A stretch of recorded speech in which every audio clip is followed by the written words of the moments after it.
Classmates की party में मजाक मजाक में मैंने अस्फौरिंग बगल को छेड़ दिया और कौन जानता था कि वो एक क्लिक में अलग हो जाएगा। ये सीन मेरा बेस्ट फ्रेंड ने देख लिया। स्कूल की सबसे पॉपुलर लड़की ने भी नोटिस किया और प्यार से मेरे कंधे पर हाथ रखकर बोली, टेंशन मत लो, मैं अभी भी तुम्हारे साथ हूँ। मैं बिल्कुल पैनिक नहीं हुआ और आराम से उससे बात करता रहा। आखिर में उसने मेरे दोस्त की तरफ देखा भी नहीं, जैसे उसकी कोई इंपॉर्टेंस हाई ना हो। यूज बिल्कुल अंदाजा नहीं था कि मेरी रिबल के पीछे क्या राज था। शायद इसलिए क्योंकि वो हमेशा मेरे कर्ण भारतीय ह्यू एक्साइलो हुआ की बुराई करता रहता था और उसका मजाक उड़ाता था। जब उसने मुझे प्रपोज किया तब मुझे यकीन हाई नहीं हुआ, लेकिन वही बार उसने और उसके दोस्तों ने मिलकर मुझे इंसल्ट कर दिया।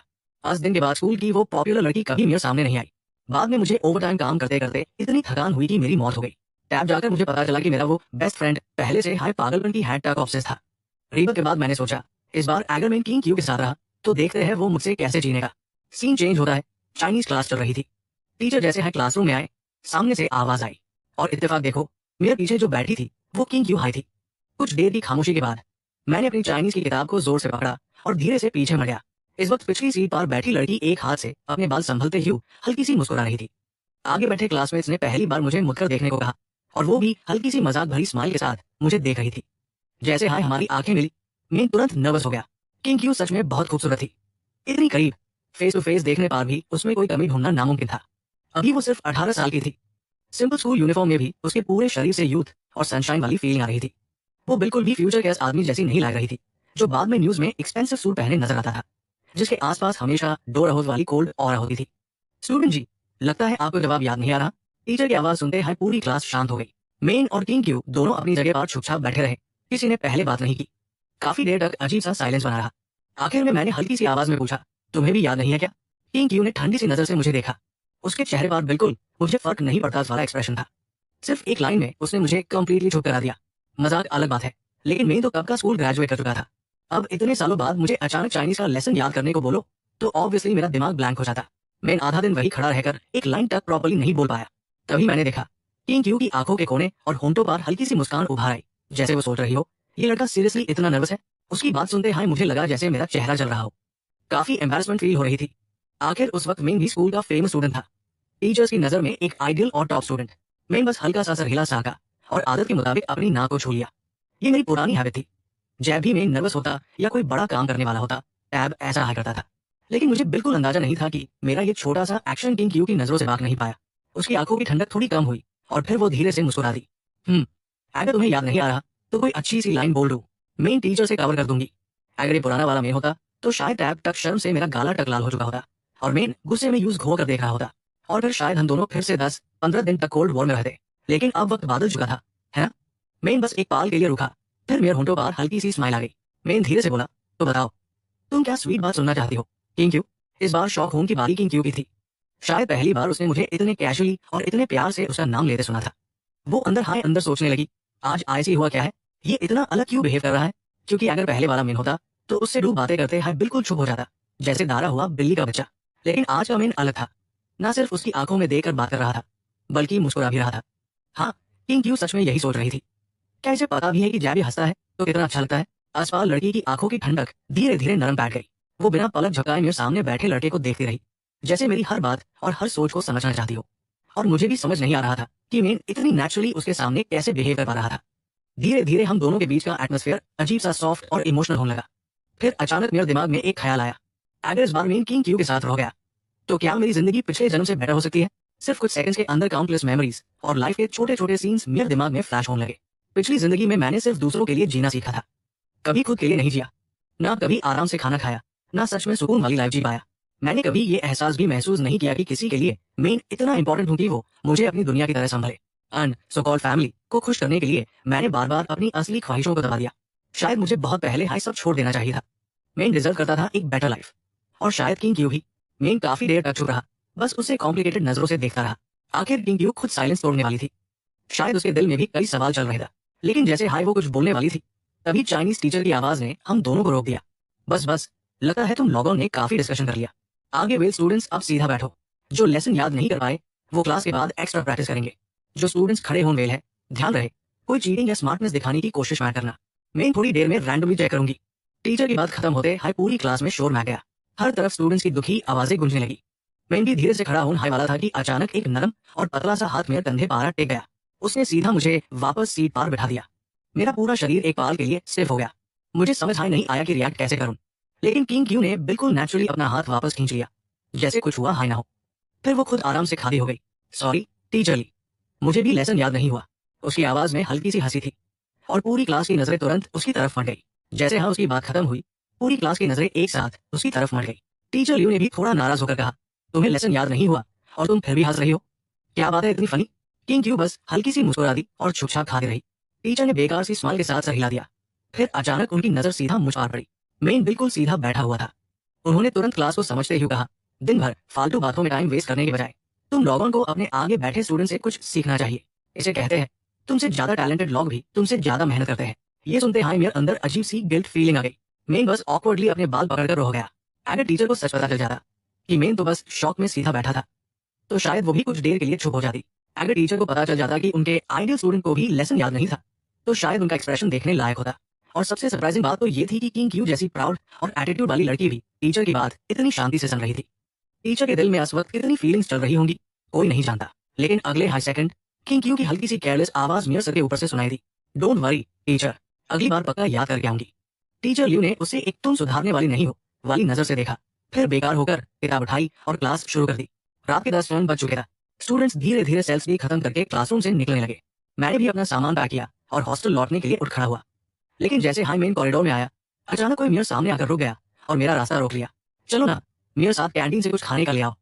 मेरे हाथ में किताब लिए थोड़ा हेजिटेंट होकर उससे देखने लगा, लेकिन मेरे रिएक्ट करने से पहले हाई किंग क्यू ने सीधा मेरा हाथ पकड़ लिया और बच्चों की तरह नखरे करने लगी। शाम को प्रॉपर्ली खाना नहीं खाया, अगर कुछ नहीं खाया ना तो रात भर भूख से नींद नहीं आएगी। मैं 2 सेकंड तक बस उससे देखता रहा। आखिर में हार मानकर मैंने हाँ कर दी। जब हम दोनों कैंटीन से वापस निकले, तब तक स्कूल लगभग खाली हो चुका था। रात की हवा थोड़ी ठंडी लग रही थी। बॉयज हॉस्टल जाने का रास्ता गर्ल्स हॉस्टल के पास से गुजरता था और तभी अचानक ही क्यों रुक गई। उसने धीरे से मेरी बाहू को हल्का सा धक्का दिया, जैसे कुछ कहना चाहती हो। आगे देखते ही मैंने उसकी बात को भूलने की कोशिश की। तभी मेरी नजर थोड़ी दूर एक बेड पेड़ के नीचे खड़े एक लड़के और लड़की पार पड़ी। लड़की लंबी और स्लिम थी, पेड़ की परछाई उसके चेहरे पर बैठ रही थी। उसके सामने खड़ा लड़का स्कूल यूनिफॉर्म में था, सर झुकाए हुए, जैसे बहुत नर्वस और एक्साइटेड हो। लू चिंग तुरंत एक्साइटेड हो गया, अरे देखो वो टू जिंग क्यों लग रही है और उसके पास वाला शायद पड़ोस वाली आर्ट्स क्लास का टैंटाव है। मैंने बस 2 बार उनकी तरफ देखा और फिर नजर हटा ली, लेकिन पता नहीं क्यों हम दोनों का ध्यान फिर भी उनकी तरफ चला गया ताकि ऑकवर्ड सिचुएशन ना हो। मैंने सोचा साइड वेल रास्ते से हॉस्टल वापस चला जाऊं, लेकिन लू चिंग बिल्कुल मानने को तैयार नहीं था। अरे क्यों, हम सीधा उनके पास से निकल जाते हैं, ऐसे प्रिटेंड करेंगे जैसे कुछ देखा है नहीं, साथ में उनकी बातें भी सुन लेंगे। कैसा आइडिया है? मुझे नहीं जाना, अगर जाना है तो तुम खुद जाओ। लेकिन लू चिंग ने तुरंत मेरा हाथ पकड़ लिया और मुझे आगे खींचने लगा। लू चिंग, मेरी आवाज थोड़ी ज्यादा तेज निकल गई। बदकिस्मती से आवाज सीधा हम दोनों तक पहुंच गई। अगले हाईपाल 2 जोड़ी आंखें एक साथ हमारी तरफ मर गई। मेन रिफ्लेक्स में उनकी तरफ देखने लगा। मेरी नजर सीधा जिंग क्यू से जा मिली। लड़की के चेहरे पर हैरानी थी। मेन एक पाल के लिए रुक गया, फिर जल्दी से लू चिंग का हाथ पकड़कर आगे बढ़ने लगा। हवा के साथ उनकी कुछ बातें भी हमारे कानों टकरा रही थी। मैं आखिर गलत क्या किया? तुम मुझसे ब्रेकअप क्यों करना चाहते हो? उसके बाद लड़की की ठंडी और हल्का सा मजाक उड़ाने वाली आवाज सुनाई दी। हम कब रिलेशनशिप में था और तुम्हें बॉयफ्रेंड होने का हक किसने दिया? जिंग क्यू, तुम्हें आखिर किस तरह के लड़के पसंद है? मैं बादल जाऊंगा, क्या टैब ही नहीं चलेगा? लड़की की आवाज टूट रही थी, उसमें डेस्परेशन और बीजाड़ी का दर्द साफ महसूस हो रहा था। प्लीज चे, इतना भी क्या? मैं मन कंप्लेन करने लगा। मुझे इस लड़के पर थोड़ी सिंपैथी भी आ रही थी, लेकिन अगले हाई सेकंड पीछे से किसी ने आवाज लगाई, लू चिंग जरा रुकना। लू चिंग अचानक रुक गया और पलटकर देखने लगा। ठंडी सी एक्सप्रेशन वाली जिंग क्यू मेरी तरफ देख रही थी, उसके होंठों पर हल्की सी मुस्कान थी। आसपाल मेरी पिछले जन्म की यादें अचानक दिमाग में फ्लड की तरह लौट आई। रात, गर्ल्स हॉस्टल और जिंग क्यू। टैब मुझे अचानक समझ आया कि आज रात क्या होने वाला है। ये सोचते हैं मेरा पहला रिएक्शन था यहाँ से तुरंत भागना चाहिए, लेकिन अब बहुत देर हो चुकी थी। जिंग क्यू ने हल्का सा मुस्कुराकर उसने हल्की सी मुस्कान के साथ कहा, वैन WI, मुझे वो पसंद है। ये सुनते ही दोनों लड़कों की नजरें एक साथ मुझ पर टिक गई। लू चिंग शौक में मुंह खोलकर मुझे घूरने लगा, जैसे उससे यकीन हाई ना हो। थोड़ी देर बाद तेज कदमों की आवाज सुनाई दी। लड़का टैन ताओ मुझे एक कॉम्प्लिकेटेड एक्सप्रेशन के साथ देखने लगा, फिर बिना कुछ कहे मरकर चला गया। जिंग क्यू धीरे से हमारे पास आई और लू चिंग से बोली, लू चिंग क्लासमेट राइट, मुझे वैन WI से अकेले में कुछ बात करनी है, तुम पहले हॉस्टल वापस चले जाओ। लू चिंग एक पाल के लिए स्टन हो गया, फिर चुपचाप से हिलाकर वहां से भाग गया। ये कहकर लू चिंग ने खुद हाय मेरा हाथ छोड़ दिया। मुड़ते वक्त उसके चेहरे पर एक्साइटमेंट और शॉक क्लियरली दिख रहा था। उसके दिल में तो जैसे फायरवर्क्स फूट रहे था। जिंग क्यू को वैन WI का नाम याद है, क्या इसका मतलब है कि वो पहले से हाइस पर ध्यान देती थी? आखिर जिंग क्यू अक्सर वैन WI की क्लास के आसपास दिखाई जाती थी। पता नहीं लू चिंग ने क्या सोचा, लेकिन जाते जाते वो एक बार पलटकर देखने से खुद को रोक नहीं पाया। शांत सी गली में चांदनी दोनों के ऊपर पड़ रही थी, उनकी परछाइयों को एक सॉफ्ट ग्लो दे रही थी। सच कहूं तो चाहे वो मानना ना चाहता हो, दोनों साथ में काफी एक लाग रहे था। उसके दिल में अजीब मिक्स्ड फीलिंग्स थी, क्योंकि वो अच्छी तरह जानता था कि मुझे अच्छी तरह पता था कि कल तक ये बात पूरे स्कूल में फैल जाएगी। ऐप सबको पता चल जाएगा कि जिंग क्यू जिस लड़के को पसंद करती है वो मेन हूँ। सिर्फ इसी एक बात की वजह से मेन पूरे स्कूल के लड़कों का टारगेट बन गया था। मेरी चुप रहने वाली पर्सनैलिटी की वजह से मेन बस उनकी खुली और छुपी बुलिंग सहने लगा। कुछ लोग तो जिंग क्यू से दूर रहने को भी कहने लगे। सबसे बुरा वक्त टैब आया जब मेरी 12 की स्टडीज और ग्रेड्स तक अफेक्ट होने लगे। मेन काफी देर तक चुप रहा। मेरे सामने खादी रॉन्ग फैमिली की ये केयरलेस और प्लेफुल यंग लेडी पहली बार थोड़ी अनईजी लग रही थी। वैन WI लड़के की ठंडी और डिस्टेंट आवाज सुनते हाई जिंग क्यू के दिल में हल्का सा दर्द उठ गया। कुछ पाल के लिए जिंग क्यू को समझ हाई नहीं आया कि बात कैसे शुरू करे। तुमने हाई कहा था ना, जो कहना है सीधा बोलो, अब खुद चुप क्यों हो? मैंने ठंडे लहजे में कहा। जिंग क्यू कुछ देर चुप रही, फिर धीमी आवाज में बोली, सच में क्या तुम मेरा बॉयफ्रेंड बनने के बारे में सोचोगे? उसके जवाब में सिर्फ मेरी खामोशी थी। जिंग क्यू ऑकवर्ड सी हंसी और अपने बाल खुजलाने लगी। मैं सीरियस हूँ, मजाक नहीं कर रही। तो मैंने सीधा पूछा, क्या मैं हाँ बोल दूं? मेरी आंखें सीधा उसकी तरफ टेक गई। पिछले कुछ दिनों में सच कहूं तो मैंने भी कभी सोचा था कि शायद हम साथ हो सकते हैं, लेकिन प्रेशर बहुत ज्यादा था। पिछली जिंदगी में भी इसी बात की वजह से मैंने अपनी ड्रीम यूनिवर्सिटी ऑलमोस्ट खो दी थी। आखिर में मैंने एग्जाम्स तो निकाल लिया था, लेकिन इस बार सच में जिंग क्यू के साथ रिलेशनशिप में आ गया तो कौन जाने आगे और क्या क्या प्रॉब्लम्स खाली हो जाएंगी। मेयर गाँव गाँव यानी कॉलेज एंट्रेंस एग्जाम को कोई अफेक्ट नहीं कर सकता। जिंग क्यू तुम भी नहीं। कुछ पाल की खामोशी के बाद जिंग क्यू फिर से अपने यूजुअल ठंडे एक्सप्रेशन में लौट आई। ठीक है, सॉरी, शायद मैंने ज्यादा जल्दी कर दी। इतना कहकर वो मरकर जाने लगी। मैं तुरंत बोल पड़ा, जिंग क्यू क्या तुमने कभी सोचा है कि आज तुम्हारी ये बात मेरी लाइफ को कितना मुश्किल बना सकती है? वो रुक गई और कंफ्यूज होकर मेरी तरफ देखने लगी। इससे पहले भी मुझे कई लड़कों ने वार्न किया है, सिर्फ इसलिए क्योंकि वो तुम्हें पसंद करते हैं। स्कूल के टॉप स्टूडेंट्स ने मुझे तुमसे दूर रहने को बोला है, और अभी तो हम सिर्फ कुछ देर हाई बात की है। अगर तुम्हारी ये बात बाहर फैल गई तो सोचो मेरी सिचुएशन कितनी बुरी हो जाएगी। ये सुनते हाई उसकी आंखों में एक अजीब सी उदासी चमकी, जैसे वो कुछ कहना चाहता हो। काफी देर चुप रहने के बाद उसने धीरे से कहा, फिक्र मत करो, मैं इन सब हैंडल कर लूंगा। ये बात बाहर नहीं जाएगी। अब बहुत देर हो चुकी है। बॉयज हॉस्टल में पार्किंग के पास कुछ लोग तुम्हें घेर कर सवाल पूछ रहे थे, और मेरा वो बड़ा मुंह वाला दोस्त लू चेंग तो पक्का और मिर्च मसाला लगाकर तुम्हारी गॉसिप फैला रहा होगा। किंग क्यू ने माफी मांगते हुए आंखें नीचे कर ली।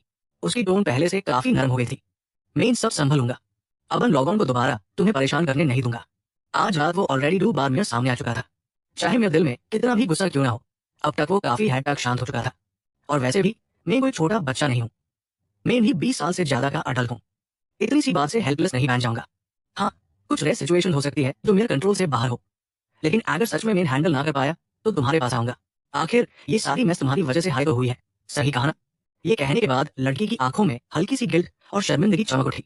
रिसेंटली थोड़ा लो फील कर रहा था, लेकिन कोई बड़ी प्रॉब्लम नहीं है। और हाँ, तुमने जो अभी सवाल पूछा था, मैं थोड़ा रुक कर फिर बोला, मेरी लाइफ के इस फेज में सिर्फ एक चीज सबसे इंपॉर्टेंट है, गाँव गाँव कॉलेज एंट्रेंस एग्जाम। बाकी सब चीजें उसके बाद। इतना कहकर मैं डिस्कशन खत्म करने हाई वाला था कि किंग क्यू अचानक जैसे कुछ समझ गया। वो तुरंत मेरे पीछे आया और पूछा, अगर मैंने गलत नहीं समझा तो तुम्हारा मतलब है कि एग्जाम खत्म होने के बाद तुम मेरा बॉयफ्रेंड बनने के लिए हाँ कह रोज, राइट? नहीं, मैंने बिना पीछे देखे सीधा मना कर दिया। लेकिन उसकी जिद्दी पर्सनैलिटी को देखकर लग रहा था कि वो इतनी आसानी से हार मानने वाली नहीं थी। अपना जवाब न मिलने पर भी किंग क्यू ने फिर से सवाल पूछना शुरू कर दिया, तुम्हारा आखिर मतलब क्या है? उसके लगातार प्रेशर के सामने मेन बस चुपचाप आगे चलता रहा। आखिर किंग क्यू खुद को रोक नहीं पाया। उसने अचानक मेरा हाथ पकड़ लिया और जोर से मुझे पास की दीवार से लगा दिया। तुम्हारा मतलब क्या है? हाँ, मुझे उलझा कर अब भागना चाहते हो? लड़की की गर्म सांसें अचानक इतनी पास महसूस हुई कि मेरी सांसें एक पाल के लिए रुक सी गई। मेरे प्यूपल्स भी हल्का सा सिकुड़ गए। बोलो, या फिर तुम बस मुझे तड़पा रही हो? किंग क्यू ने हल्का सा झुक कर कहा, और उसकी आवाज में एक खतरनाक सी सॉफ्टनेस थी। मेन एकदम चुप हो गया। इतने ऑकवर्ड और रोमांटिक एटमोस्फेयर में मेन कैसे समझ नहीं पाता कि उसके शब्दों का क्या मतलब था। मेन दिल हाई दिल में यूज दांत रहा था, लेकिन उसका चेहरा धीरे धीरे मेयर और पास आता देखकर मेन घबरा गया और जल्दी से बोल पड़ा, हाँ, वही मतलब है जो तुम सोच रहे हो। ये सुनते हाई किंग क्यू की आवाज में एक जीत वाली खुशी आ गई। उसके दिल में एक्साइटमेंट तुरंत भर उठी, जैसे यूज अपना चाहा हुआ जवाब मिल गया हो। वो शायद और कुछ पूछना चाहता था, लेकिन उसकी बाहों में जो लड़का था पता नहीं कब उसकी पकड़ से निकल गया और बिना पीछे देखे सीधा बॉयज हॉस्टल की तरफ भाग गया। उसके ऐसे घबरा कर भागने को देखकर किंग क्यू बस हल्का सा मुस्कुराया। आखिर में वो उसके पीछे नहीं गया। दूसरी तरफ मैं सीढ़ियों के कोने में दीवार से टिक कर खड़ा था और समझ नहीं पा रहा था कि मैं इतना नर्वस क्यों हो रहा हूँ, जबकि सामने वाला क्लियरली मैं बस एक 18 साल की गर्ल हूँ। कोई पैनिक की बात नहीं है। मैं एक्सेप्ट करती हूँ कि मैं थोड़ी ग्रीडी हो गई हूँ। मैं चाहती हूँ कि मैं अपने एग्जाम्स और किंग क्यू दोनों को साथ में मैनेज कर सकूँ, लेकिन अगर मुझे एक चूज करना पड़े तो मैं डेफिनेटली अपने एग्जाम्स को चूज करूंगी। अगर टाइम के दौरान वो चेंज हो जाए, अपना माइंड बदल ले और किसी और से लव करने लगे, तो मैं उसको एक्सेप्ट कर लूंगी। क्योंकि रियलिटी यही है कि हम दोनों के बीच का गैप क्लियर है। मुझे नहीं पता लॉग मेरे बारे में क्या सोच रहे हैं, या मुझ में ऐसा क्या चार्म है जो उसको लॉयल बना दे। मैं बस अपने आप पार बैठ लगा रही हूँ। ट्राई कर रही हूँ कि मैं दोनों चीजें एक साथ अचीव कर सकूँ, क्योंकि गॉड ने मुझे एक और चांस दिया है। तो मैं क्यों ना फाइट करूँ। इस बार मैं अपनी पास्ट लाइफ से कंप्लीटली डिफरेंट लाइफ जीना चाहती हूँ, एक स्टेबल और बेटर फ्यूचर के साथ। आखिर में मैं धीरे धीरे चलकर डॉर्मेट्री की तरफ गई, जो सबसे ऊपर 5th फ्लोर पर थी। मेयर और लचन के अलावा वहाँ हमारे क्लास के 4 और लड़के भी रहते थे। जैसे हाई मेन डोर के पास पहुंची, अंदर से दबा हुआ सा डिस्कशन सुनाई दिया। सच में क्या ये रील है? लचेंग और किंग क्यू, तुमने देखा नहीं क्या उस दिन? कार के अंदर बिल्कुल अंधेरा था, बिल्कुल काले पॉट की तरह। मैं तो पहले से हाई सोच रहा था कि किंग क्यू और लचेंग का कुछ तो सीन है। पिछली बार जब उसने ब्लैक बोर्ड वाइप किया था, लचेंग बिना कुछ बोले तुरंत हेल्प करने आ गया था। वो तो बहुत पैम्पर्ड और रिच टाइप है, उसका एटीट्यूड हाई अलग है। लोगों की हेल्प से हाई प्रोग्रेस होती है, लेकिन उसने तो खुद हाई काम किया। अब तुमने ऐसा बोला तो मुझे याद आ गया। मेन डोर के पास थोड़ी देर रुक गई, लगा कि अब टाइम हो गया है। फिर मैंने हल्का सा प्रिटेंड करके 2 बार नॉक किया और बिना ज्यादा वेट किए डोर पुश करके अंदर चली गई।